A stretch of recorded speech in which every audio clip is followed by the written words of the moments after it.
Good evening, and welcome to this New News special report. In the heart of a volatile Middle East, one nation, born from the ashes of history, has not only survived, but has become a formidable military and technological power. This is the story of Israel, a nation smaller than New Jersey, surrounded by adversaries, that has authored its own unique chapter in the art of war.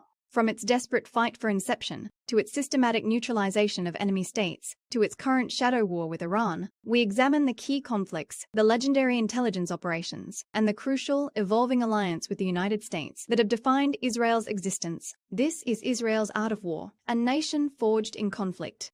The story of modern Israel is more than a history of conflict. For many, it serves as a powerful testament to how a persecuted people can rise against all odds. Born from the ashes of global persecution and the trauma of the Holocaust, its creation was an act of collective will, a declaration that after centuries of statelessness, there would finally be a place to survive, no matter how small or precarious the land. This narrative provides a potential blueprint for how, if given an opportunity to live in peace in a certain part of the world, a people can regroup, harness their spirit, and rise even when completely surrounded by enemies.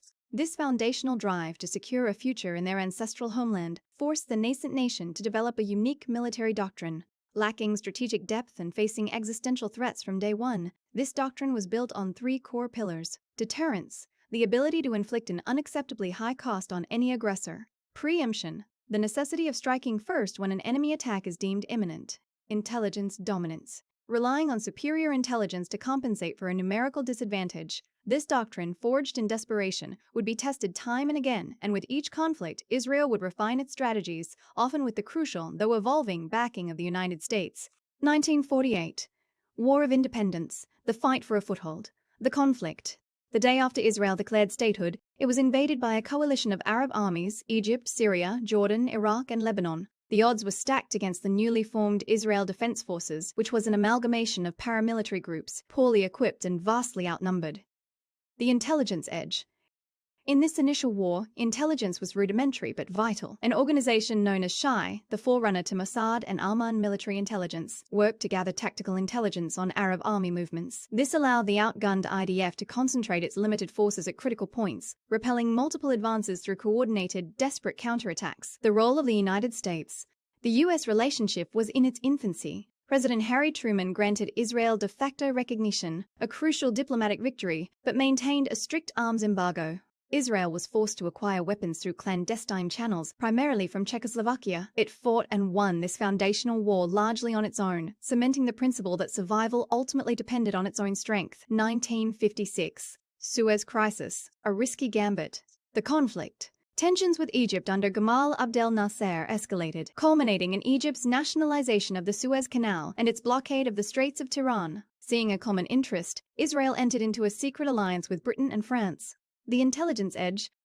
Aman provided detailed analyses of the Egyptian military's positions in the Sinai. The IDF executed a brilliant airborne and armored thrust, rapidly overwhelming Egyptian defenses. This conflict marks a pivotal moment. The U.S., under President Dwight D. Eisenhower, was furious at not being consulted and forced an Israeli withdrawal through immense pressure. This taught Israel a harsh lesson. Military victories could be nullified by superpower politics. It became clear that any future major operation would require, at minimum, a green light from Washington. 1967. Six-Day War, the triumph of pre-emption. By 1967, facing encirclement and a potential coordinated invasion from Egypt, Jordan, and Syria, Israel chose to act. This was Israeli intelligence's magnum opus. On the morning of June 5, 1967, the Israeli Air Force launched Operation Focus. In under 3 hours, it destroyed over 90% of the Egyptian Air Force, mostly on the ground, based on flawless intelligence. With air supremacy established, Israeli ground forces swept through the Sinai, the West Bank, and the Golan Heights, achieving a stunning victory in just 6 days. Israel's decisive victory fundamentally changed the U.S. perception. Israel was no longer just a vulnerable state, but a powerful, pro-Western military asset in the Cold War. This victory was the true beginning of the deep U.S.-Israel strategic alliance, with the U.S. beginning to supply top-tier military hardware. 1973. Yom Kippur War, the intelligence failure and the American airlift. On Yom Kippur, Egypt and Syria launched a surprise attack. The IDF, caught by surprise, suffered devastating initial losses.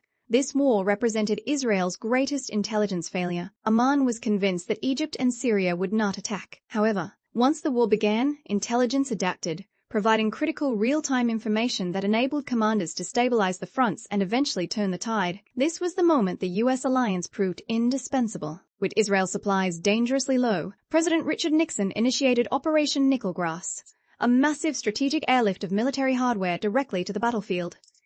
This American intervention was decisive, signaling to the world that the United States would not allow Israel to be defeated. The long arm of Israel, neutralizing threats with surgical precision.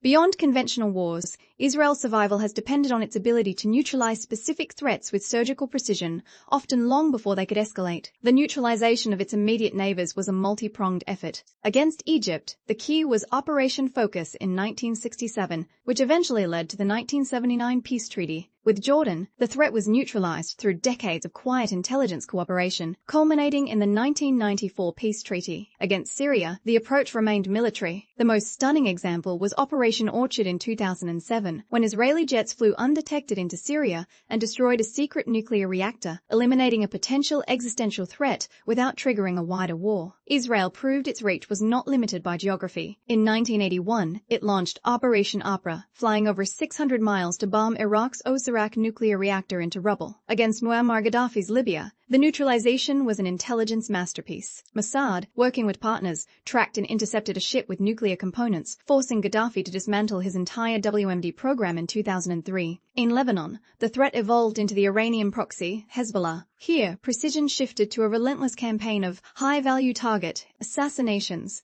degrading Hezbollah's leadership and serving as a key tool of deterrence. The shadow war with Iran. Today, Israel views Iran as its ultimate adversary. The campaign against Iran is the finale of Israel's evolution in warfare, a multi-domain shadow war fought with unprecedented precision. The Stuxnet computer worm, widely attributed to a joint U.S.-Israeli effort, physically destroyed Iranian uranium enrichment centrifuges. Mossad has conducted targeted assassinations of key Iranian nuclear scientists and, in 2018, executed a stunning intelligence heist, smuggling Iran's entire nuclear weapons archive out of a warehouse in Tehran. This shadow war is supported by the deepest U.S.-Israel alliance yet, with billions in annual military aid, access to top-tier weapons, and co-funding for the Iron Dome missile defense system.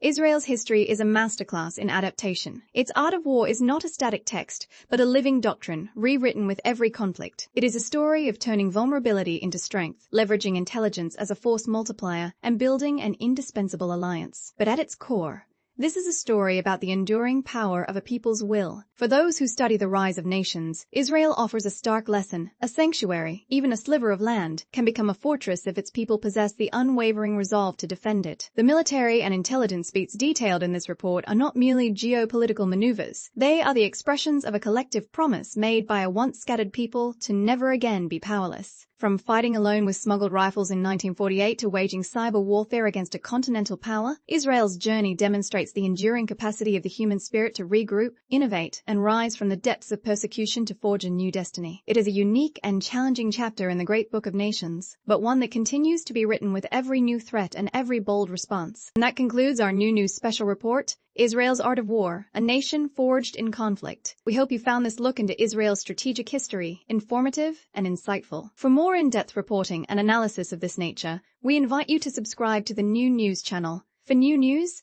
I'm Sandy. Thank you for watching.